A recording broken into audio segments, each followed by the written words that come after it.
Buenas tardes para todos. Vamos a dar inicio a nuestra grabación y vamos a aperturar el bloque de sexualidad. Y es muy frecuente que en la consulta ginecológica o incluso en la consulta de medicina general nos consulten nuestros pacientes recibiendo dolor.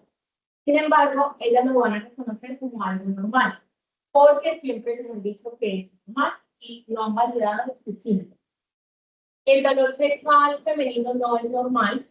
Mi nombre es Valentina López Reynosa, residente de primer año de ginecología y obstetricia. La doctora Claudia Bastida, mi tutora, especialista en ginecología y obstetricia, subespecialista en cirugía mínimamente invasiva y dolor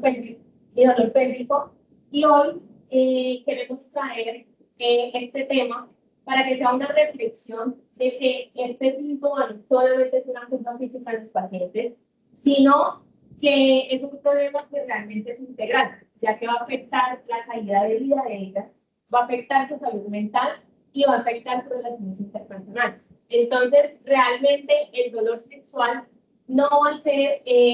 no es una queja, va a ser un problema de salud que es súper diagnosticado, pero lo mejor es que ahorita vamos a aprender cómo abordarlo y cómo lo vamos a tratar en nuestras pacientes.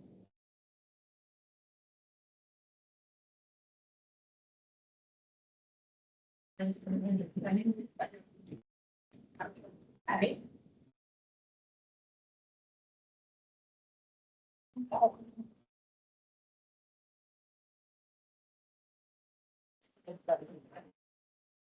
Bueno, entonces, durante el parcial vamos a hablarlo de tres bloques. El primer bloque es parte del marco conceptual, donde vamos a tener el objetivo principal de la charla. Vamos a hablar un poquito de la definición del trastorno de dolor pélvico y cuáles son sus síntomas que podemos identificar, hacer un poco la revisión histórica y centrarnos un poco más en cuál es la real problemática actual de este síntoma con la epidemiología. Vamos a hablar un poquito de la epidemiología multifactorial, sus factores de riesgo que van a influir en perpetuar este dolor y su clasificación clínica para poder lograr y entender todo esto y hacer un diagnóstico integral en estas pacientes y un manejo complejo. Bueno, el objetivo principal de esta charla va a ser integrar toda la evidencia científica actual sobre el dolor sexual femenino, hacer esto enfocado en fortalecimiento en su reconocimiento clínico, su clasificación, hacer una adecuada evaluación diagnóstica y hacer un abordaje terapéutico para enfocar esta toma de decisiones en este manejo de estas pacientes y más bien centrada a esta evaluación de la salud sexual y centrada en la calidad de vida de ellos. En cuanto a la definición, vamos a ver que el trastorno de dolor micropélvico se va a definir como ese dolor que va a ser persistente, recurrente, y esto va a ser durante la actividad sexual, ya sea mediante la penetración o durante esta estimulación táctil de la vulva y a nivel del testículo. Pero no solamente esto va a ser durante la penetración, sino que se puede llegar a presentar antes o después de esto. Y que esto va a tener un desencadenante en la salud física de esta mujer y en su salud mental, e incluso afectar pues, su vida diaria, su desempeño laboral y traer muchas más repercusiones a nivel biopsicosocial. La vulvodinia se conoce como un dolor crónico a nivel de la vulva, que va a ser de aproximadamente mayor a 3 meses de duración y que puede desencadenarse con un estímulo o con un estímulo doloroso. Este paciente nos va a manifestar un ardor, una quemazón, como una sensación de irritación a nivel vulvar. Y aquí conocemos la vulvodinia, que va a ser un subtipo de la vulvodinia, que va a estar localizado a nivel del vestíbulo y que este sí va a estar desencadenado por una provocación o por un estímulo desencadenado. Como la penetración, el uso de tampones, durante la valoración física, e incluso en algunas de estas pacientes con el uso de ropa aplicada o de ropa ajustada. Y tenemos la dispareunia, que es ese dolor persistente o recurrente durante la relación sexual, que la podemos clasificar en dos según su nivel de afectación. Entonces tenemos la parte superficial, que puede estar enfocada a nivel de la vulva o del vestíbulo del introito vaginal, o la profunda, que es cuando ya se asocia el dolor pélvico durante la penetración profunda en estas mujeres. Y esto es importante tener en cuenta de que ellos nos van a referir de que va a generar un malestar clínicamente significativo en ellos. El vaginismo se define como una contracción involuntaria de los músculos del piso pélvico, que esto es importante reconocerlo porque al intentar la penetración vaginal, las mujeres nos van a referir de que se va a desencadenar por este miedo anticipatorio a sentir dolor durante la penetración. Ahora, hablando un poco pues, de esta región histórica, vamos a ver que a nivel del siglo XVIII, antes de Cristo, fue la primera vez que se relacionó, que se conocía pues como un dolor asociado pues a la religión sexual. Esto fue evolucionando y en el siglo XVI se hizo pues la primera descripción clínica de estos síntomas que van a referir a las mujeres y en 1860 ya apareció el término formal de vaginismo. En 1874 ya acuñaron ya mucho más el término de dispareunia, en donde ellos lo enfocaban como un dolor durante la relación sexual y que se iba a asociar pues a ese apareamiento difícil. En 1930 ya como tal identificaron que esta dispareunia iba a estar asociada pues a una relación sexual que iba a ser dolorosa. En 1968 vemos que con el manual de enfermedades mentales empezó a acuñar este término y esta sintomatología que referían los pacientes como una afectación que tenía una relación emocional y psicosocial. Entonces, aquí lo empezaron a incluir el término de dispareunia bajo esos trastornos genitourinarios que tenían una afectación psicofisiológica. En el de 1980, el DSM-3, se reorganizaron todos estos problemas sexuales bajo el término de disfunción psicosexual. Y ya en el DSM-4, en 1994, se mantuvo pues una clasificación entre la dispareunia y el vaginismo como términos aparte que hacían parte de este trastorno de dolor sexual. En el año 2000 vemos de que se empezó a proponer de que esas alteraciones de esos trastornos sexuales, tanto el vaginismo como la dispareunia, hacían parte de una conducta de evitación. Y en el 2010 se empezaron a poner diferentes términos como la vestibulitis grupal, que era pues, un sinónimo de una dispareunia de entrada a nivel endolor, a nivel del introito cuando se iba a hacer la penetración, pero ya después se empezó más o menos alrededor del 2010 a poner el término de vestibulitis provocada, que incluso lo vamos a ver en la actualidad. La última definición, pues, que se trabaja en colación con el 2013, con el DSM-5, en donde todo lo incluyeron en los trastornos de dolor clínico-pélvico, y aquí incluían el término de dispareunia, el término de vaginismo, vulvodinia y esta vestibulitis provocada. Además, ellos hablaban de que no había una etiología clara, porque su etiología es multifactorial, pero que iba a desencadenarse por una marcada, pues, un marcado hallazgo a nivel de su calidad de vida de la mujer, y que esto iba a tener una repercusión a nivel psicosocial y a nivel emocional, incluso perpetuando, pues, algunos otros síntomas asociados a estos trastornos mentales, pues, como la ansiedad, depresión y demás. Ahora, enfocándonos o marcándonos más actualmente en la epidemiología, vamos a ver que más del 50% de estas pacientes no van a recibir un diagnóstico formal y que esto puede estar asociado a muchas causas, principalmente porque solo el 60% de estas mujeres van a buscar atención médica y que nosotros, pues, como médicos, no sabemos cómo enfocar, cómo valorar y cómo ir a tratar a estas pacientes. Pero tenemos que ver que tanto en las mujeres jóvenes como en las mujeres mayores su prevalencia es alta, con un porcentaje del 14 a 34% en las mujeres jóvenes y del 6.5 a 45% en las mujeres mayores. Y la prevalencia de vulvodinia es de un 8%. La vestibulodynia provocada va a ser mucho más frecuente en estas mujeres premenopáusicas y el 45% de estas pacientes van a referir comorbilidades dolorosas asociadas como la fibromialgia, la cistitis intersticial, el síndrome de vejiga dolorosa, la endometriosis y entre ya lo vamos a ver más adelante, los factores de riesgo. El dolor sexual femenino, como les dije al inicio de la presentación, y es algo que nosotros queremos que ustedes lleven a casa, no es normal, no es psicológico correctamente y no debe ser tolerado por estas pacientes, y esto es lo que debemos de reconocer siempre desde el inicio de que nosotras nos requiera nuestra paciente dolor.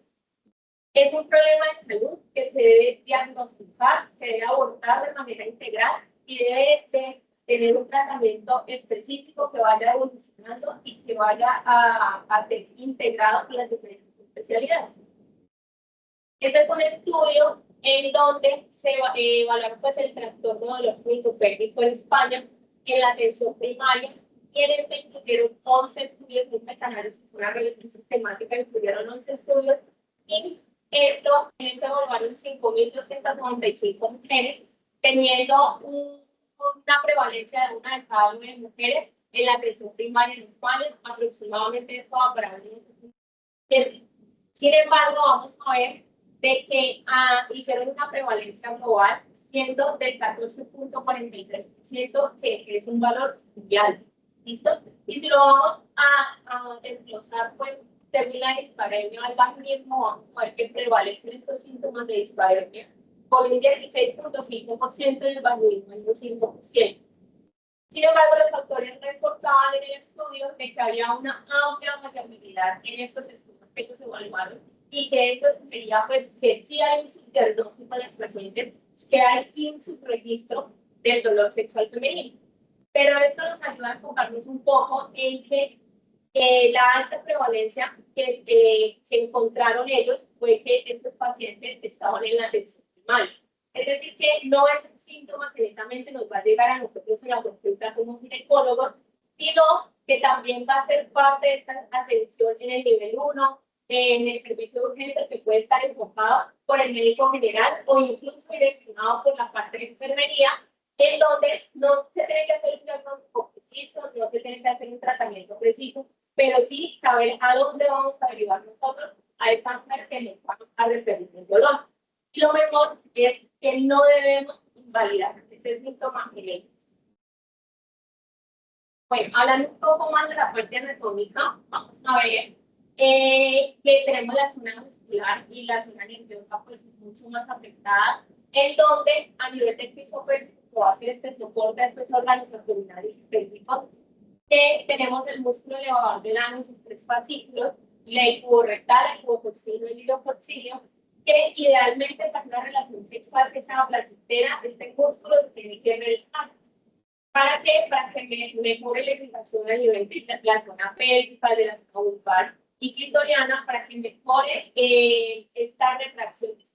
nosotros tenemos una hipertonía, de esta extensibilidad pues, a nivel del perine, para poder mejorar la penetración de estas pacientes. Si nosotros tenemos una hipertonía, una contracción involuntaria sostenida de este músculo, pues vamos a limitar esa extensibilidad que se va a hacer, y ellas nos van a referir mayor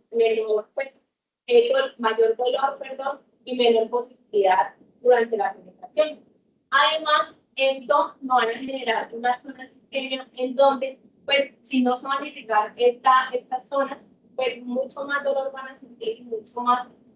compromiso van a sentir estas pacientes. También tenemos ya músculos más superficiales como el bulbo esponjoso y el cavernoso, que como vemos el bulbo esponjoso va a tener la forma del vestíbulo vulvar, y que esto también tiene que estar relajado porque hacen parte de la irrigación clitoriana. Entonces, si nosotros tenemos estas pacientes que van a generar una hipertonía o una contracción de estos músculos ya mucho más superficiales, pues van a disminuir esta irrigación clitoriana y van a disminuir ese estímulo y esta sensación de placer durante la relación sexual con el dolor. Además, en el músculo esponjoso vamos a ver que al estar contraído van a generar una presión a nivel del vestíbulo, que esta presión va a limitar que durante la penetración este se vaya a expandir y pues va a perpetuar el dolor y va a generar mucho más dolor en ellos. En la parte nerviosa vamos a ver que el nervio que predomina va a ser el nervio pudendo, que como vemos todas las programas van a inervar la parte del perineo y de la vulva, y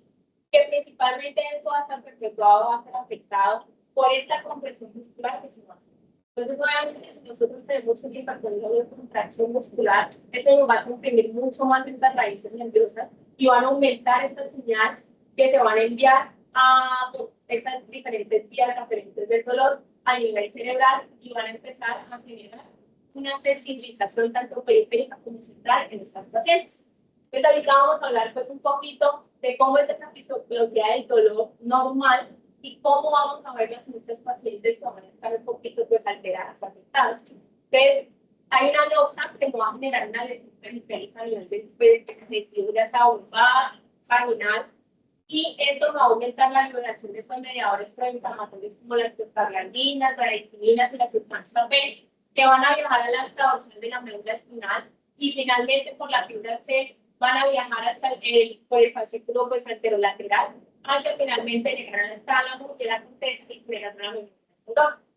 Sin embargo, vamos a ver que la médula y el cuerpo pues es muy sabio en eso y vamos a tener unas vías que nos van a modular ese dolor. Que estas son las vías descendentes del dolor mediante la liberación de diferentes neurotransmisores y la activación de diferentes vías que van a modular este dolor a nivel medular.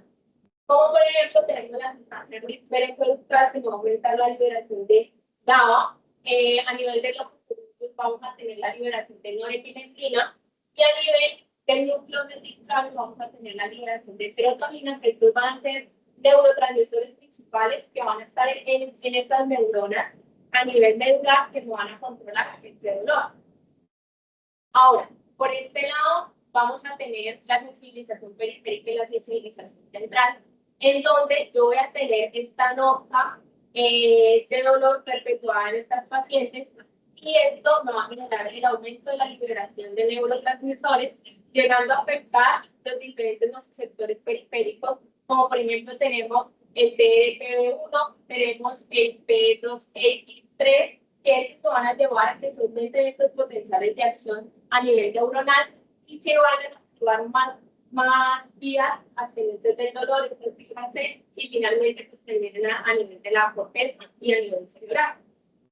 Por otro lado, tenemos esta sensibilización central, en donde hay un aferente primario que me va a llevar a que a nivel neuronal se liberen esta sustancia P y este glutamato que me activan estos receptores, principalmente de NMDA, receptores AMPA, receptores de sodio, receptores de calcio, que me van a permitir que se aumente esta influencia o esta entrada pues, de calcio a nivel neuronal por el asta dorsal pues, de la médula espinal y empiecen a viajar unas señales de dolor y empiecen a ellos a generar pues, una mayor unidad de dolor. E incluso vamos a tener dos términos que se van a perpetuar, que se van a presentar en estas pacientes, que van a estar sensibles, que van a generar esta sensibilización central. Estos términos son la lodiña, en donde ellos van a reconocer un estímulo que inicialmente no es doloroso, ellos lo van a reconocer como doloroso. Y tenemos la hiperalgesia, en donde estas pacientes, un estímulo que les puede generar un pequeño dolor, ellas lo van a conocer como un dolor súper grande. En cuanto a la etiología, vamos a ver que la etiología es multifactorial.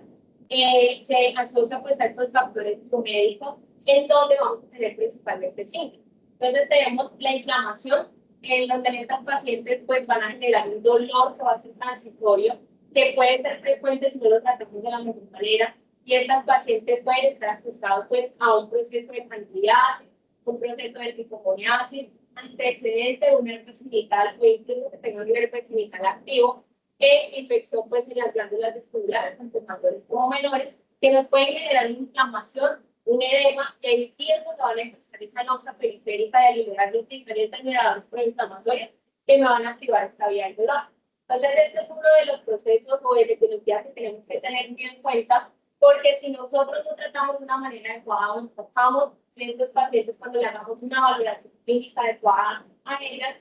a descartar todos los procesos inicialmente, pues van a tener unos mediadores inflamatorios que van a estar, pues se van a reflejar frecuentemente en ellas y que van a perpetuar este dolor de hacer esta sensibilización. También tenemos principalmente en aquellas pacientes que tengan uso pues, de anticonceptivos hormonales, pacientes según el periodo de la etapa en el que estén, un periodo postparto, una lactancia materna activa, pacientes menopáusicas que estén con un hipoestrógenismo, van a tener una alteración o unos cambios morfológicos a nivel de esta mucosa vestibular, y esto se da pues con un adelgazamiento epitelial, van a tener una alteración en el tropismo distal y un aumento en esta sensibilidad local. Entonces, esto incluso puede estar asociado que mediante ellos vayan haciendo el intento de la penetración, si no tenemos un adecuado manejo de esta, pues van a perpetuar este proceso inflamatorio y este proceso de sensibilización, incluso teniendo lesiones físicas como fisuras, exfoliaciones y demás a nivel de la mucosa vulvar y a nivel pues, de la piel, a nivel testicular vulvar. También tenemos estos cambios neurológicos en donde este va a generar una alteración en la percepción del dolor y no van a disminuir estos umbrales del dolor y aumentar estas respuestas a los estímulos cerebrales. Entonces son pacientes que van a tener una hiperexcitabilidad sensorial a nivel vulvar. Y esto va a generar que se perpetúe el dolor y que estas personas pues, vayan a tener una mayor dificultad durante la actividad sexual. Y este es un punto crítico que tenemos que tener muy en cuenta en estas pacientes porque es muy frecuente y vamos a ver que esto va a generar un círculo vicioso en ellos. Entonces, la hipertonía del piso pélvico inicialmente va a empezar con un estímulo inicial donde la paciente va a generar un dolor vulvovaginal o pélvico por una inflamación o un cuadro infeccioso. Y esto va a generar una respuesta defensiva a nivel muscular, haciendo una contracción refleja de los músculos del piso pélvico como un mecanismo de protección frente al dolor. Sin embargo, vamos a ver que si nosotros no debemos de hacer no hacemos adecuadamente este abordaje inicial, estos pacientes van a empezar a tener unos cambios a nivel muscular y nervioso que van a aumentar el tono muscular en reposo, van a hacer una isquemia local, como se los digo ahorita, y esto va a aumentar la presión sobre estas estructuras nerviosas. Entonces, la paciente va a estar siempre a la defensiva, que eso va a incluir ahorita en la etiología pues, biopsicosocial, pero siempre van a estar a la defensiva frente a esa sensación de dolor, y esto va a generar un dolor persistente durante la penetración. Entonces, ellas van a tener ese miedo y van a generar ese círculo vicioso porque tenemos un estímulo doloroso, que ellas van a sentir miedo y van a contraer mucho más el músculo cuando se van a enfrentar a la relación sexual, incluso al periodo pues, de penetración durante la relación. Entonces, tenemos que tener en cuenta de que estos músculos del piso pélvico no están rígidos por una debilidad sexual a presentar, sino por una contracción tanto involuntaria como sostenida en estas pacientes, por una respuesta defensiva a esta sensación y aprendida al dolor. Los otros factores pues, asociados ginecológicos pueden estar estas alteraciones pues, físicas como la endometriosis, la presencia de quistes ováricos, neumatosis, enfermedades pélvicas inflamatorias, el síndrome de confusión pélvica, que eso puede generar una etiología, pero principalmente a este dolor crónico que va a ser profundo, un dolor pélvico crónico que va a ser profundo en estos pacientes y que se va a desencadenar principalmente pues, por la penetración. Ahora, los factores psicológicos principalmente se asocian y tienen una mayor prevalencia en las adolescentes y en las mujeres pues, con dolor sexual que sean de menor edad. Y usualmente estas pacientes que nos van a referir que tienen un antecedente de un abuso sexual físico y estas van a generar un miedo persistente pues, al abuso y por ende eso va a generar esta contracción y toda esta estimulación mencionada antes frente a la relación sexual, por miedo, ansiedad, por depresión, pues a sentir este dolor y vamos a ver que ellos van a empezar a tener una cognición negativa sobre el dolor, incluso a hacer una catastrofización del dolor y a tener unas interpretaciones pesimistas acerca de la estimulación sexual y del vínculo que vayan a relacionar. Además, van a estar en una hipervigilancia y miedo al dolor. Entonces, ellas van a tener una afectación en estas señales corporales y una anticipación negativa frente al estímulo de la relación sexual.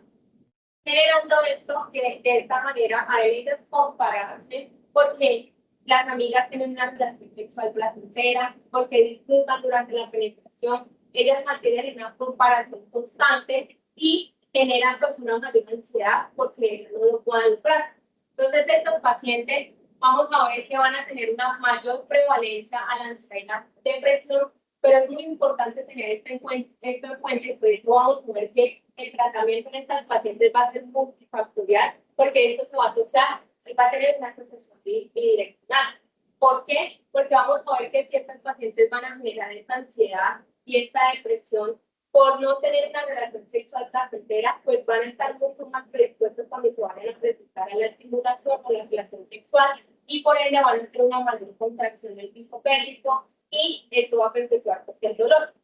Entonces, ¿qué debemos de hacer? En estos pacientes usualmente van a estar disminuida esta autoexistencia frente al dolor, van a tener una menor capacidad de afrontamiento a esto y generar un mayor dolor, una mayor disfunción sexual y una menor satisfacción pues, de la relación. Cuanto a los factores de riesgo, vamos a ver que tenemos factores demográficos y hormonales, principalmente en estas pacientes en edad joven, pacientes de raza blanca, de bajo nivel socioeconómico, e incluso estos periodos de vulnerabilidad, como la lactancia materna, pacientes pues, que tienen la perimenopausia o la posmenopausia, o estos factores obstétricos y quirúrgicos, que esto lo tenemos que tener muy en cuenta, el parto vaginal instrumentado, la lactancia materna, pacientes con antecedentes de intervenciones a nivel del piso pélvico o a nivel vulvar, pueden estar presentando estas alteraciones y pueden estar presentando pues, este dolor durante la relación sexual. Factores psicosociales, la depresión, la ansiedad, la baja satisfacción sexual, antecedentes de abuso sexual y estas comorbilidades dolorosas asociadas que en el caso de que nosotros podamos, incluso pues por eso es mucho más frecuente que se puedan evaluar en la atención primaria, porque van a ser causas por las cuales los pacientes van a consultar frecuentemente y que es aquí donde nosotros debemos de tener en cuenta estos factores de riesgo, porque es acá donde nosotros tenemos que hacer una búsqueda activa del dolor. Entonces, enfocándonos más que todo pues, en aquellos médicos generales que pueden hacer una valoración inicial, una abordaje inicial en estas pacientes. Pacientes con síndrome de intestino irritable, con un trastorno musculoesquelético, con fibromialgia y otras alteraciones que puedan perpetuar este dolor pélvico crónico. En cuanto a la clasificación, podemos clasificarlo en diferentes formas, según la localización. Entonces, si el dolor es superficial o profundo, si es superficial, vamos a ver que va a estar asociado a nivel de la vulva, del vestíbulo, del introito vaginal, y que esto puede estar asociado a una hernia vulvovaginal, a procesos infecciosos, a hipertonía del piso pélvico, y profundo, ya es un dolor pélvico más profundo que se exacerba con la penetración profunda y está asociado pues, a la endometriosis, a un síndrome pélvica, según el momento de aparición del dolor. Entonces, si es antes del contacto sexual, durante la penetración o después de la relación sexual. E incluso hay mujeres que nos van a referir que presentan dolor durante los tres momentos. Entonces, estas pacientes, pues, tenemos que abordarlas, enfocarlas de una manera. Según el patrón clínico, si es persistente, si es recurrente, si es situacional, si la paciente siempre nos va a referir dolor, si es recurrente, es intermitente, pero que se hace de una manera pues, esporádica, más seguido, y si es situacional, que esto nos ayuda a enfocar cuál es la etiología del dolor y qué puede estar asociado pues, qué puede desencadenar este dolor. Según la temporalidad, si es primario o secundario, si es primario que esté presente desde el inicio de la relación sexual, si es secundario que aparece tras un periodo sin dolor, entonces puede estar asociado a diferentes eventos como en una paciente que está en un periodo postparto, que tenga una cirugía pues, previa, que está asociado a un proceso infeccioso, a trauma, y principalmente la clasificación diagnóstica, que es la que hemos dado por el DSM-5, asociado pues este trastorno, dolor, penetración pélvico, en donde se va a verificar la disparidad del vaginismo y que puede presentar uno o más de estos síntomas y que en estas mujeres van a tener una duración mayor a 6 meses y lo importante es que van a generar un malestar clínicamente significativo y que no se va a explicar por alguna otra alteración mental asociada. Entonces, estos síntomas pueden ser dificultad con la penetración vaginal, dolor vulvovaginal o pélvico, miedo, ansiedad anticipatoria del dolor, hipertonía del piso pélvico. En cuanto al diagnóstico, vamos a ver que el diagnóstico de esta paciente se debe hacer de manera integral. Se debe tener un abordaje tanto clínico como biopsicosocial, con una adecuada anamnesis, con una adecuada valoración clínica, y lo más importante es que nosotros tenemos que hacer una contextualización en estos pacientes. Tenemos que validar su dolor. Ellas suelen referir muy frecuente que siempre les han dicho que es normal tener una relación dolorosa, y nosotros tenemos que empezar a validar este concepto y empezar a hacer un abordaje enfocándonos en la análisis con la caracterización del dolor, el tipo, localización, momento de aparición del dolor, hacer una evolución del dolor con la temporalidad y el patrón clínico, y haciendo un adecuado contexto clínico y psicosocial, perpetuando pues la búsqueda de estos desencadenantes y el impacto que generan estas pacientes. Porque como les dije al inicio, hay muchas pacientes que nos van a referir que incluso va a incluir en su vida diaria, en la actividad física, en el desempeño laboral, si están mucho tiempo sentadas, les va a perpetuar el dolor. Y aquí es donde nosotros tenemos que empezar a identificar y evaluar a estas pacientes para enfocar el tratamiento de ellos. En cuanto a la valoración clínica, vamos a ver que esta valoración se va a hacer en 4 momentos. Tenemos la inspección, que la idea es hacer una visualización de esta zona vulvar, perineal y a nivel del piso pélvico de estas mujeres, evaluar signos de inflamación nasal, si hay unos cambios atrofícicos de la piel, enfocando en estos síntomas que nos van a referir las pacientes, enfocándonos pues, de acuerdo a los antecedentes, edad de la paciente, que más que todo, pues las pacientes que ya están con el asociado pues, a estos periódicos estrogenismo, pacientes mayores, van a tener estos cambios atrofísicos de la piel, o pacientes jóvenes que se asocian más a un proceso inflamatorio por alguna infección a nivel vulvar. Tenemos el test del hisopo, que la idea es que esta valoración lo hagamos con un hisopo de algodón seco, en donde vamos a evaluar la zona inguinal, vamos a evaluar la zona del perineo, que vamos a tener estos puntos activos donde vamos a palpar los mismos pacientes. Ya vamos a decir que reconozcan en la escala análoga del dolor, siendo 0, ausencia de dolor, y siendo 10, el dolor más fuerte definida, para nosotros lograr categorizar cuál es este punto doloroso en estas pacientes. Entonces, esto pues es a nivel inclinado, vamos a hacer en las manecillas del reloj. Acá tenemos a nivel pues, de los labios mayores, igual, hacemos lo pues palpamos con el hisopo a nivel de estos puntos para evaluar dónde genera dolor. Acá a nivel de los labios menores,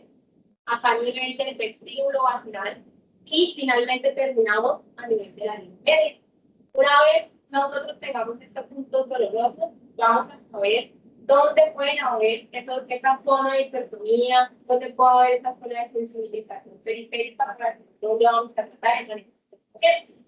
En la evaluación del piso pélvico, esto lo hacemos mediante el tacto vaginal, pero vamos a ver de que no es un tacto normal, sino que la idea es nosotros lograr identificar y explorar estas zonas neuromusculares que van a estar afectadas. Por ende, el tacto no van a ser con 2 dedos, sino que vamos a tomar un dedo e introducirlo en la vagina de la paciente, como lo vamos a ver en imágenes. Y aquí es donde vamos a empezar a tratar de palpar los músculos que van a estar afectados. Aquí vamos a tener una valoración a nivel de los músculos superficiales, el grupo esponjoso, incluso lograr palpar pues, el isocavernoso para ver si ellas nos refieren pues, dolor durante esta valoración. A 5 centímetros del introito a nivel pues, anterior, vamos a palpar el cubo coxígeo a nivel pues, de la línea media, 5 centímetros del introito, el obturador a nivel bilateral, y finalmente nos vamos hacia posterior a palpar el iliocoxígeo, tanto derecho como izquierdo, y cada uno de estos. Si introducimos un poquito más el dedo, a 10 centímetros del introito, vamos a palpar a nivel posterior el iliocoxígeo. Ahora, la valoración pues, vaginal y manual, acá hay un error en la imagen, la idea es que se haga esta exploración pues, con un solo dedo, se haga esta exploración manual para lograr identificar pues esta movilidad uterina,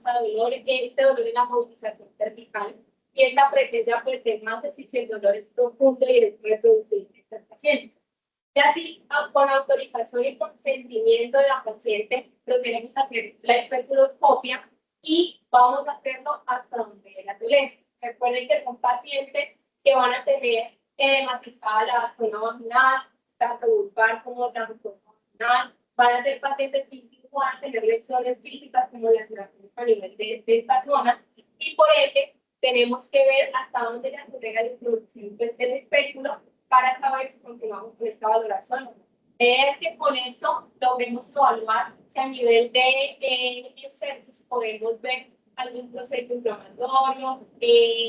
alguna pues leucorrea que sea evidente, alguna masa, alguna lesión que va a estar asociado más a alguna malignidad, podamos verlo pues a través del espectro.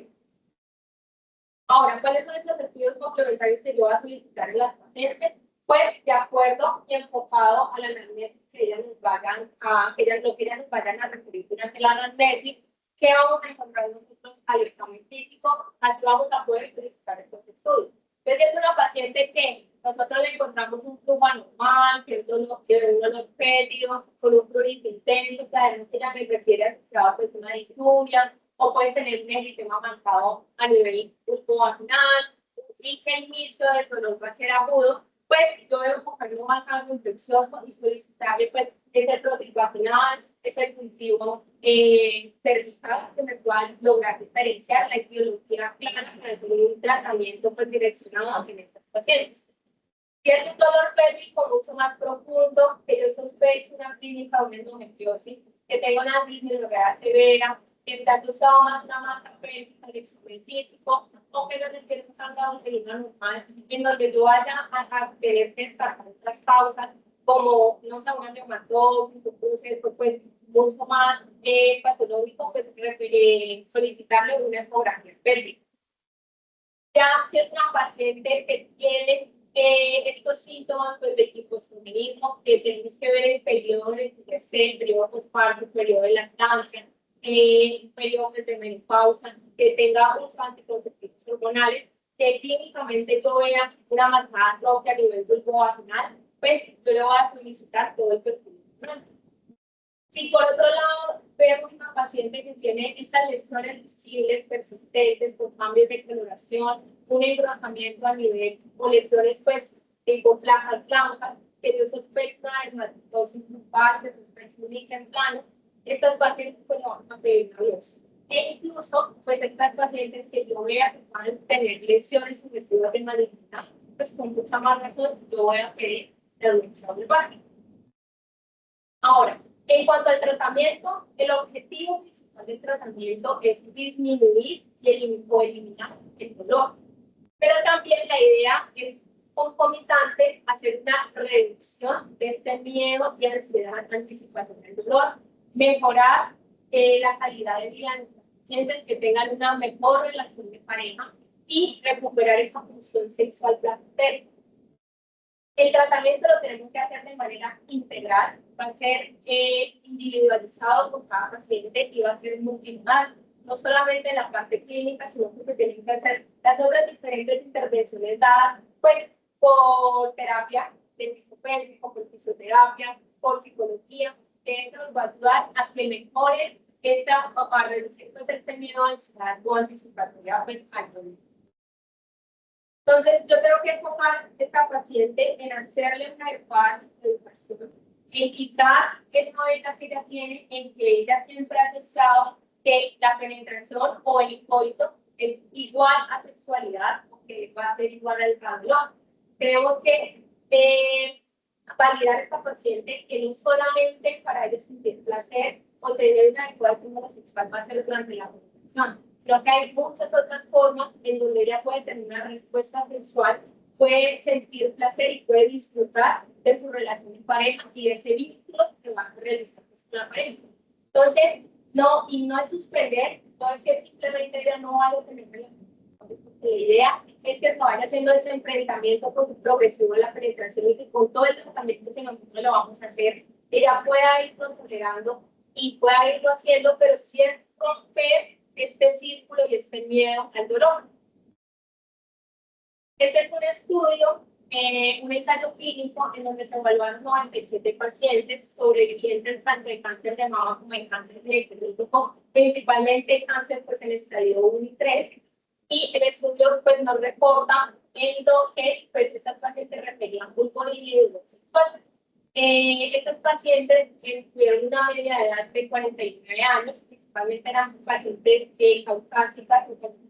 de raza blanca, y se asociaba a que muchas de estas pacientes, aproximadamente 77 de esas 90 pacientes, de estas 97 pacientes, estaban casadas o tenían pareja, y solamente el 19 de esas pacientes pues, estaban solas. Sin embargo, vamos a ver que muchas de estas pacientes, 31 de ellas, nos referían de inactividad sexual.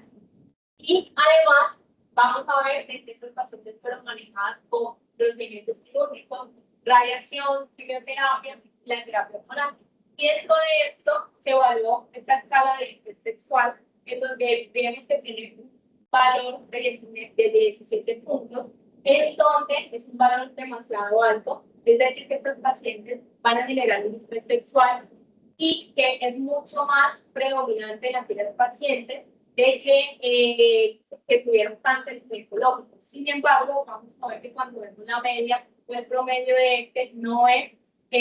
significativo estadísticamente en la diferencia entre cáncer de mama y cáncer ginecológico. Además, estas pacientes con dolor sexual, vamos a ver que tiene una puntuación de 1.54, pero que vemos en la tabla que va a ser mucho más significativo estadísticamente pues, en aquellos pacientes que tienen ginecológico. Esto puede ser asociado principalmente pues, a esta terapia hormonal, a esta radioterapia, o incluso a estos procedimientos quirúrgicos que le pueden hacer a estos pacientes con compromiso, tanto el perineo, el piso pélvico y el estos pacientes pues, también referían a la ansiedad, al proceso, pues, a la penetración o a una ansiedad sexual, en donde vamos a ver que a pesar que pues, tiene un puntaje mucho más alto de 9.9, sin embargo, es curioso de que en estos pacientes con cáncer de mama sea mucho más la diferencia significativa con estos pacientes de cáncer ginecológico. Entonces, esto nos ayuda a diferenciar entre cáncer ginecológico. Entonces, esto nos ayuda a diferenciar, ya que a pesar de que tengan un mayor estrés sexual, de que tengan un mayor dolor sexual y que esa intervención después en estas pacientes con cáncer ginecológico sea a nivel pues, vulvar, abdominal o vaginal, también genera una ansiedad en estas pacientes de cáncer de mama. Entonces, no es algo netamente por estos procesos que hay en trabajo con pacientes, sino que es algo que tenemos que manejar, integrar y saber el por qué, si es netamente por la enfermedad, que eso lo vamos a ver en la presentación. Y finalmente, vamos a tener este circuito periférico central, en donde el objetivo es romper ese ciclo de sensibilización tanto periférica y central en estas pacientes. Entonces, este es un modelo de dolor crónico en donde vamos a tener la línea etiquetada del dolor, donde anteriormente se asociaba a que este dolor crónico se perpetuaba porque siempre iba a haber una noxa periférica que venga a exacerbar el dolor. Sin embargo, vamos a ver que esto cambió con la teoría de la puerta y aquí me dice, pues, me indica de que van a influir diferentes factores como el factor cognitivo, el factor contextual y el factor emocional en esta sensibilización del dolor. Entonces, apareció este modelo periférico central en donde yo no solamente tengo que mejorar esta noxa periférica que me va a perpetuar el dolor, sino que también tengo que hacer un enfoque en estos tres factores en la paciente para lograr estabilizar esta parte emocional que me ayuda a disminuir esta sensibilización central y normalizar pues esta respuesta muscular lenta. Ahora, nos vamos a enfocar esta parte del tratamiento en el circuito periférico central, en donde vamos a abordarlo mediante diferentes formas. Entonces, tenemos el proceso de infección e inflamación. Entonces, una vez yo le diagnostiqué a la paciente durante la evaluación que tiene un proceso infeccioso, tenemos que confirmar ese diagnóstico a nivel microbiológico, principalmente para evitar fallas en ese tratamiento pues, empírico y tratar de forma específica a estos pacientes. Es importante reconocer que yo debo evitar antifúngicos innecesarios en las pacientes que nos requieran dolor y que yo no le diagnostique, no vea el examen físico un proceso infeccioso e incluso en esta confirmación diagnóstica un proceso infeccioso real. Debemos de controlar pues, estos cambios de la piel, estos cambios inflamatorios de la piel, como el líquen, la dermatitis, y además, en estos pacientes con hipoestrofilismo, yo debo de preservar este conflicto epitelial, en donde la idea es disminuir esa hipersensibilidad mecánica y química, incluso que se va a presentar si no hay una inflamación visible. Entonces, ¿esto cómo lo vamos a hacer? Con el uso de estrógenos vaginales, que deben ser de manera continua y prolongada. Y además de esto, yo debo de asociar a este tratamiento tanto humectantes vaginales, el uso de lubricantes durante la relación sexual para disminuir la perpetuación del dolor. Y finalmente, esto hace parte pues, del circuito periférico central o de la modulación central, el uso de tópica al 5%, ya sea pues el envuelto, en donde la idea es utilizar en aquellas pacientes que tienen un dolor provocado, se debe hacer una aplicación de manera continua, nocturna, y incluso le podemos recomendar a estas pacientes que previo a la relación sexual o la actividad sexual hagan uso de la tópica. Esto nos va a llevar un bloqueo de la conducción de la vitamina C e incluso va a bloquear el gen relacionado pues, con la calcitonina. Y esto nos va a llevar a que se me calme el dolor de estos nociceptores cervicales que van a estar permanentemente activados en estas pacientes.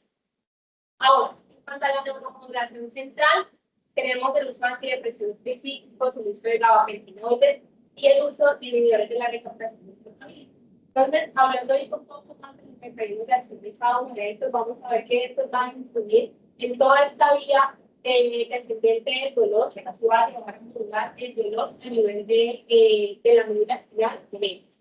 Entonces, principalmente, lo vemos en aquellas pacientes que tienen un umbral de dolor bajo, una respuesta exagerada de los estímulos dolorosos, pacientes que generan esa memoria del dolor, e incluso que tienen esa hiperexcitabilidad o hiperalgesia por una activación mantenida del sistema nervioso central.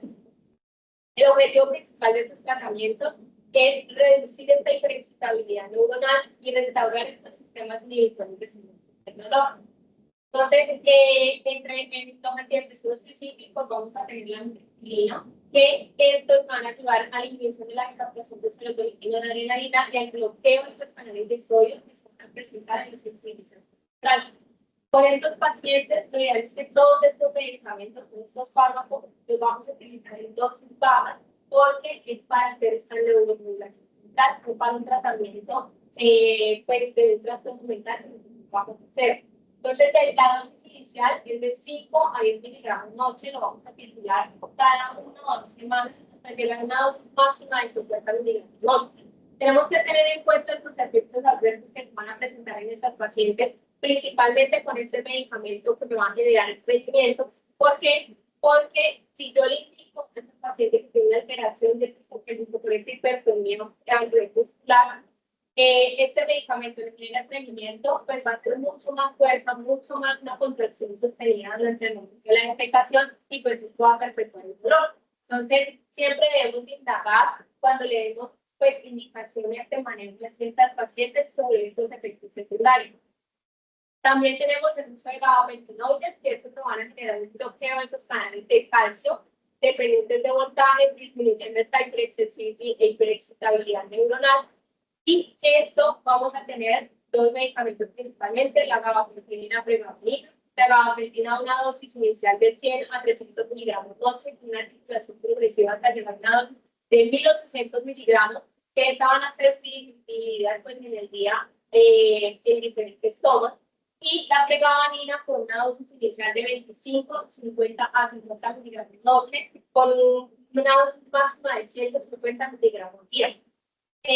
Los efectos secundarios a molecular principalmente por estos medicamentos es el edema que pueden presentar las pacientes, mareo, incluso son numerosos en ellos. Los inhibidores de la recaptación de serotonina, vamos a ver que estos van a potenciar estas vías descendentes del dolor, inhibidores del dolor por la liberación o manteniendo estos niveles de serotonina y de noradrenalina a nivel pues, sináptico, a nivel de las neuronas pues, de la médula espinal. Y vamos a tener, van a tener un efecto igual, van a tener un efecto emocional y pues para controlar el dolor con esta modulación central. Tenemos la duloxetina a una dosis inicial de 30 miligramos día, hasta llegar a un objetivo máximo de 70 miligramos día, y la venlafaxina con una dosis inicial de 37.5 miligramos día, con un máximo de 150 miligramos día. Los efectos secundarios, otra vez estreñimiento, mareo, somnolencia de estos pacientes, que es importante siempre indagar por estos efectos. Ahora, ya enfocándonos más a estas terapias, mucho más pues como asociadas a esta liberación, estas restricciones, pues a nivel muscular, vamos a tener la terapia de piso pélvico, que nos ayuda a recuperar la movilidad de los tejidos, a restablecer esta articulación del trofismo a nivel vulvovaginal y a normalizar esta función a nivel muscular. Entonces tenemos la terapia TENS, que esta nos va a ayudar a inhibir el dolor, impidiendo pues, que se propaguen estas señales de dolor a nivel de la lesiones de las frentes del sistema nervioso central. Y además, endógenamente nos va a llevar a una estimulación de la liberación de diferentes opioides. Tenemos la reeducación neuromuscular, que esto se va a hacer previo feedback. Entonces, el biofeedback significa bio, que es vida, que lo vamos a tener en vida, presencialmente, con la paciente, ella lo va a estar controlando y regulando, y feedback, que es pues, esa retroalimentación que nos va a generar. Entonces, nos ayuda a restablecer el control voluntario y la coordinación del piso pélvico, nos ayuda a reconocer en estas pacientes cuándo este músculo va a estar contraído, cuándo va a estar relajado, para lograr romper pues, esos patrones motores que van a llevar a esta disfunción que van a ser previamente aprendidos en ellas y a recuperar pues, este movimiento muscular mucho más adaptado. Entonces, esto se hace con el biofeedback, que son dispositivos que van a brindar información visual o auditiva de cómo va a ser esta actividad del músculo del piso pélvico, y esto me va a facilitar pues, este aprendizaje de relajación, que ese es el objetivo que yo quiero en los pacientes, que aprendan a relajar ese músculo del piso pélvico para lograr tener una relación sexual pues, mucho más placentera y segura. También tenemos esta terapia manual de liberación miofascial, que una vez identificados estos puntos gatillos, estas bandas tensas, que estas zonas de hipertonía a nivel del examen físico, pues yo voy a hacer una presión, o lo que van a hacer en la terapia es una presión sostenida en una movilización suave a nivel de esta musculatura, disminuyendo esta contractura muscular, aumentando la percusión tisular y disminuyendo el estrés muscular, que es lo que va a perpetuar el dolor. También tenemos la parte de educación corporal y propiocepción. La idea es que la paciente mejore esta conciencia de su cuerpo para llegar a conocer cuáles van a ser esos puntos dolorosos, cuáles van a ser esos puntos que le van a generar mayor estimulación sexual, mayor excitabilidad, y que pueda ella disminuir ese miedo al movimiento, a reconstruir pues, esa relación más segura y funcional. También tenemos la desensibilización progresiva mediante el uso de dilatadores. Los dilatadores vaginales no van a ser para aumentar el tamaño de la vagina, sino para hacer esa exposición gradual y controlada a este estímulo que me va a prevenir que sea pues, mucho más doloroso. Entonces, esto me va a reducir esta hipersensibilización periférica y central, y va a disminuir esta respuesta anticipatoria o el miedo que se alberga. El entrenamiento respiratorio, ya que estos pacientes hacen una respiración mucho más diafragmática, van a modular el tono del sistema nervioso autónomo y van a permitir una mayor relajación del pélvico. Y tenemos estos dispositivos sexuales, que principalmente el uso de vibradores, el uso de anillos y algunas fundas a nivel pues, del pene de su pareja van a llevar a activar estas fibras A y beta mecanorreceptoras que van a inhibir esta transmisión nociceptiva del dolor, y esto no va a disminuir esta hiperalgesia y esta dolor consciente. Además, por esta estimulación, pues van a aumentar el flujo sanguíneo, perpetuando esta disminución pues, del dolor. Entonces, la idea no es buscar normalizar la penetración de la mujer, sino brindar las diferentes herramientas donde ella va a tener o va a permitir estas experiencias sexuales sin dolor, incluso pues con un acercamiento progresivo a esta relación, incluso a estos dispositivos que posteriormente nos pueden ayudar para poder tener una penetración no dolorosa y nos ayuda a sensibilizar el sistema nervioso. Ahora, a partir de acá vamos a tener terapias que van a ser ayudantes porque su evidencia pues, va a ser limitada y va a ser heterogénea en los diferentes estudios, como por ejemplo la toxina botulínica, que esto nos va a ayudar a inhibir la liberación de acetilcolina en la autonomía muscular y generar pues una parálisis muscular transitoria, haciendo que se reduzcan pues estos neuropéptidos proagésicos que disminuyen esta excitabilidad de los nociceptores. Vamos a tener este estudio, que es un estudio exploratorio abierto, que su objetivo era evaluar la seguridad y eficacia de la inyección submucosa de esta toxina botulínica en puntos dolorosos específicos en el vestíbulo vulvar en pacientes con vestíbulo libre. Vamos a ver que reportaron con estas tablas, tanto esta gráfica nos indica este dolor provocado,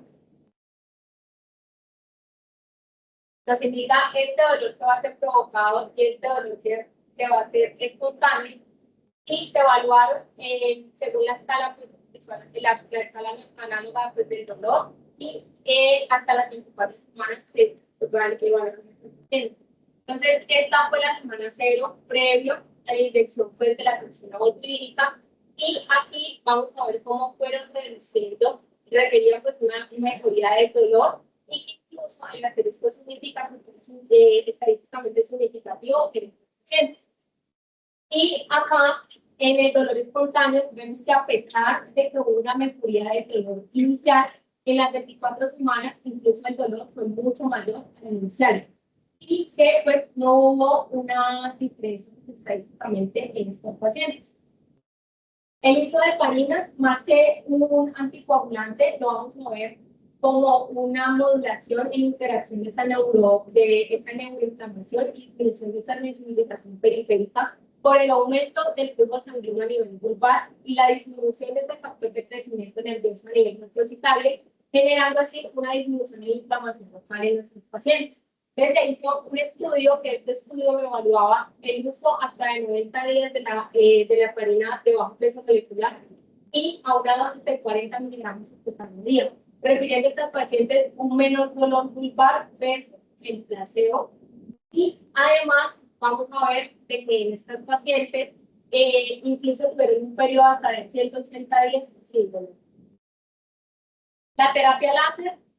acá tenemos un estudio en donde principalmente vemos que la terapia láser nos va a ayudar a restablecer esos cambios a nivel de la mucosa vulvovaginal y a nivel de la parte tisular de la vagina en estos pacientes, por este aumento de la producción de colágeno y por este aumento de la musculatura, mejorando la irrigación en estos tejidos. Y este estudio tuvo como objetivo evaluar la eficacia, seguridad y satisfacción del tratamiento con láser microablativo en estas mujeres con vulvodynia, generando pues una reducción del dolor vulvar,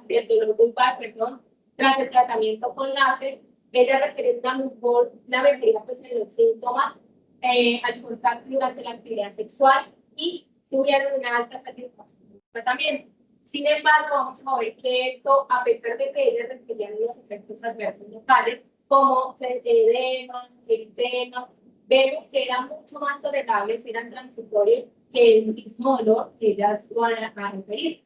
Sin embargo, vamos a ver que este estudio es un estudio observacional, sin grupo control, que tiene una evidencia pues, preliminar, una evidencia limitada. Por eso, en estas pacientes pues, se asocia o se sugiere que sea una terapia ayudante y una terapia de primera línea.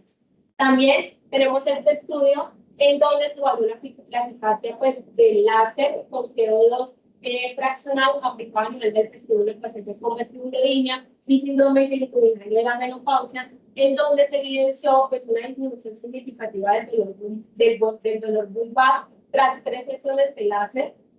con CO2. Tenía una mejoría clínica a corto plazo, con un máximo pues, de hasta 4 meses, y que principalmente en la vestíbulo-línea estas mujeres referían cambios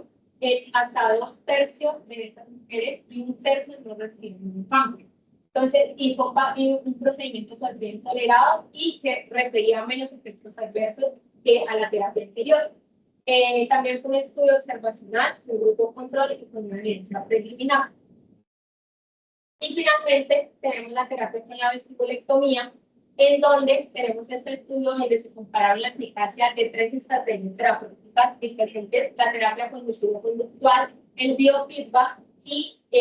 tratamiento con la vestibulectomía, que es el procedimiento quirúrgico, y se evaluaron aproximadamente 70 mujeres y encontrando de que tuvieron una mejoría del dolor vulvar con la vestibulectomía hasta el 80% de ellas, y que este efecto iba a ser sostenido hasta 2.5 años, pero lo que debemos de tener en cuenta acá, que al ser una intervención quirúrgica, muchas de estas pacientes pueden rechazar el procedimiento, que fue lo que pasó con el estudio, que el 27% de estas pacientes rechazó la cirugía. Pero es importante resaltar que con todas las terapias las pacientes presentaron una mejoría tanto para el dolor durante la penetración local de dispareunia y con el dolor vulvar, pero que fue mucho más significativo en aquellas pacientes que se le hicieron pues, la vestibulectomía. Pues acá tengo como unas imágenes de cómo se desarrolla la cirugía. La idea es identificar pues, la parte vestibular, que va a estar entre el anillo ismenial y la línea del HART, y vamos a ver que lo vamos a demarcar de esta manera, y así en forma de herradura o de U vamos a hacer la incisión en el paciente.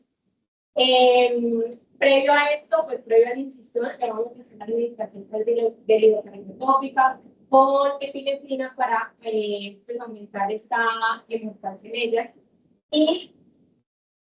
aquí vamos a empezar a cinturar la parte pues, de la mucosa vaginal, que vamos a tener pues en forma de U, pues principalmente que se haga esta cintura manteniendo la forma del introito más vaginal y del vestíbulo. Y aquí vamos a ver que ya es posterior al procedimiento cómo le va a quedar la herida en la paciente. Vemos pues que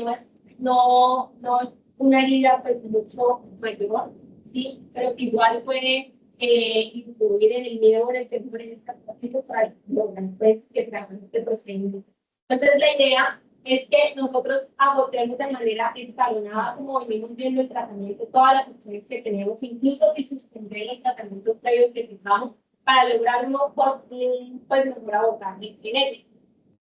Ahorita, finalmente, pues las conclusiones, vamos a ver que el dolor sexual femenino es un problema de salud que va a tener una alta prevalencia y que va a tener un pobre reconocimiento clínico, que es donde nosotros como médicos nos tenemos que enfocar y nosotros como especialistas debemos de reconocer en estas pacientes. Siempre indagar en ellas según los factores de riesgo que vamos a presentar, si hay riesgo o nos van a referir a dolor sexual. Su fisiopatología es compleja, vemos que su etiología es multifactorial y que van a integrar diferentes interacciones, tanto la musculatura del peso pélvico, a nivel nervioso, sensibilización y distribución neurológica y procesos inflamatorios locales e incluso estos factores biopsicológicos o biopsicosociales que pueden llegar a influir a desencadenar este dolor. Y finalmente vemos que el manejo debe ser integral, que es el individualizado y multidisciplinario, incluyendo estas intervenciones por diferentes especialidades, tanto ginecología, sexología, terapia de peso pélvico y demás. Y lo que nos debemos de llevar a casa principalmente es que el dolor sexual femenino no es normal, que es lo primero que debemos de validar en nuestras pacientes, que no es normal sentir dolor, que no es un problema netamente ginecológico y que no se va a resolver en estas intervenciones. Claro, como les dije anteriormente, tenemos varias intervenciones que podemos ir haciendo y que las vamos haciendo de manera escalonada y que todas tienen que discutir. Entonces tenemos que validar en nuestras pacientes que no es que ya le vamos a utilizar el tratamiento y ellas van a sentir mejoría del dolor a la semana, a las 2 semanas, que puede ser incluso un tratamiento de años, y que la importancia de la adherencia a estos manejos, porque pues la adherencia es escalonado, tiene que ser por parte también de la paciente.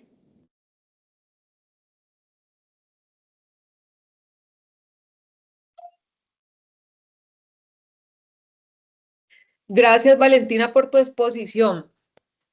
Estuvo muy buena y creo que esto recoge muchas de las cosas que hemos visto a lo largo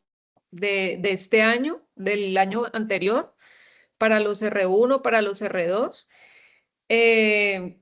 Como vieron, el dolor sexual femenino no corresponde a solamente una etiología, sino que hay múltiples factores, múltiples patologías que pueden desencadenar un dolor sexual. Y dentro de estas patologías demasiado complejas para el tratamiento y para las pacientes, no solamente es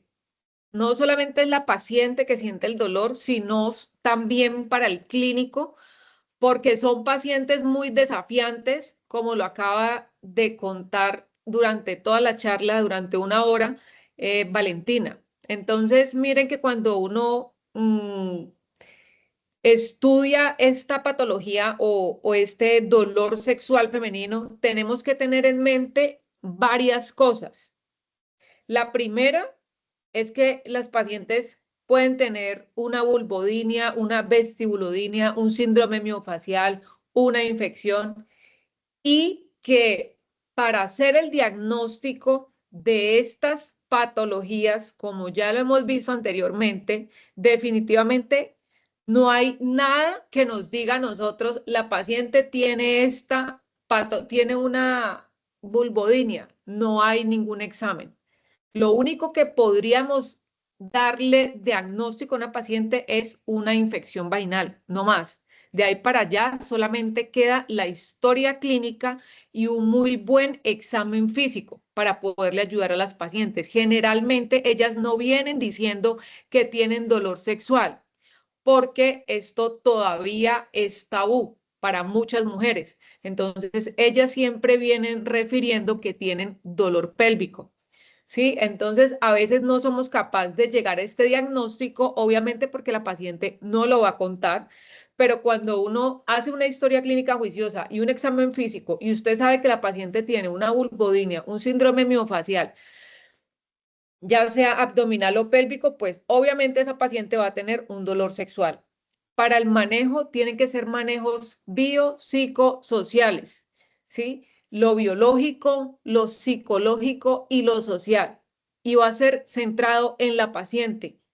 con manejos individualizados. Lo que nos contó Valentina no es para que nosotros pensemos que si llegue una paciente con dolor sexual femenino, le vamos a hacer todo esto que nos contó Valentina. No, hay que individualizar cada caso, saber cuál es la patología que está afectando a la paciente, darle tratamiento a eso, pero no olvidarnos que hay que darle también manejo a la parte psicológica, hay que acompañarnos de terapia sexual. Bueno, nosotras con Valentina ayer hablábamos algo muy importante y es que, como les decía ahora, individualizar cada caso. ¿Sí? Hay muchas pacientes, generalmente las pacientes que me llegan aquí son pacientes que tienen dolores crónicos de 10 años, de 8 años y generalmente pues siempre las ha manejado una sola persona y estos no son tratamientos de manejar por una sola persona. Tiene que ser un tratamiento multidisciplinario y de pronto aquí nos faltó algo y es el tema de la nutrición, del ejercicio, porque todas estas cosas van a hacer que la paciente disminuya toda esa respuesta inflamatoria. Y la otra cosa completamente importante que no quiero que se les olvide es que las pacientes cuando hacen alguna de estas patologías generalmente hacen una sensibilización central o una sensibilización periférica. Entonces, si solamente nos vamos a tratar el nociceptor y nos olvidamos que la paciente tiene una sensibilización periférica o central, pues las pacientes no van a mejorar así le hagamos la terapia de piso pélvico, así le hagamos a una resección del vestíbulo. Yo nunca lo he hecho y estoy firmemente convencida de que es una cirugía demasiado agresiva y que antes de llegar a ese paso hay que hacer muchas cosas y entender el dolor pélvico crónico, cómo funciona en las pacientes. Cuando uno entiende el dolor pélvico crónico y lo ve desde otra perspectiva, de evaluar todas esas condiciones dolorosas, es mucho mejor porque no vamos a hacer una genia con la paciente. Ahora está muy de moda el tema del láser, y esto también es para ciertas pacientes. Yo creo que lo he usado en 2 de mis pacientes con alguna de estas patologías porque ya les he ofrecido muchas terapias y realmente no han salido adelante. Entonces, en realidad, esta no es una primera, no son tratamientos de primera línea y le falta todavía mucha investigación que mejora unos días, que es lo que siempre dicen las pacientes, mejoran unos días, un mes, pero eso vuelve a aparecer porque hasta que uno no le dé manejo a todas esas condiciones dolorosas, pues las pacientes no van a mejorar. Otra de las cosas es cuando tenemos pacientes con endometriosis. Las pacientes con endometriosis van las que tienen compromiso de este fondo de saco posterior. Así nosotros identifiquemos una vulvodinia, un síndrome miofacial. Si usted no le quita las lesiones de atrás que están generando una retracción, pues eso tampoco le va a mejorar. Así usted le haga terapia de piso pélvica, le haga todas las cosas que nos acaban de contar, pues tampoco va a mejorar. Entonces, hay que individualizar cada caso para que estas pacientes puedan tener una mejor calidad de vida. No hay que olvidar que siempre uno debería tener una consulta con estas pacientes y su esposo, porque ellos generalmente no entienden el contexto y siempre suelen pensar que la esposa pues no quiere tener alguna intimidad. Entonces es bueno siempre involucrar a la familia, no solamente al esposo, a la familia para que entiendan cuál es la magnitud de los problemas que ellas padecen cuando tienen alguna de estas patologías y que las lleva a que tengan un dolor sexual femenino. ¿Qué más? No, yo creo que eso era lo que yo les quería contar con respecto a este tema. Valentina hizo una exposición diciendo, explicando todas las causas de dolor sexual femenino. Y bueno, pues te felicito, Valentina. No sé si en el público, no sé si hayan docentes aquí que tengan alguna pregunta o alguna duda con respecto al tema. Claro, la paciente los medicamentos, los neumonólogos, ¿hasta cuánto tiempo se los puedo usar? ¿Hasta Se dónde llegamos el escucha, tratamiento? Doc, no se escucha bien. Isabela pregunta que cuando se le da el manejo con neuromoduladores a la paciente, ¿hasta qué momento yo indico suspenderlos o continuarlos? Bueno, entonces yo le respondo. Cuando una paciente que es hipertensa o que es diabética suspende el medicamento.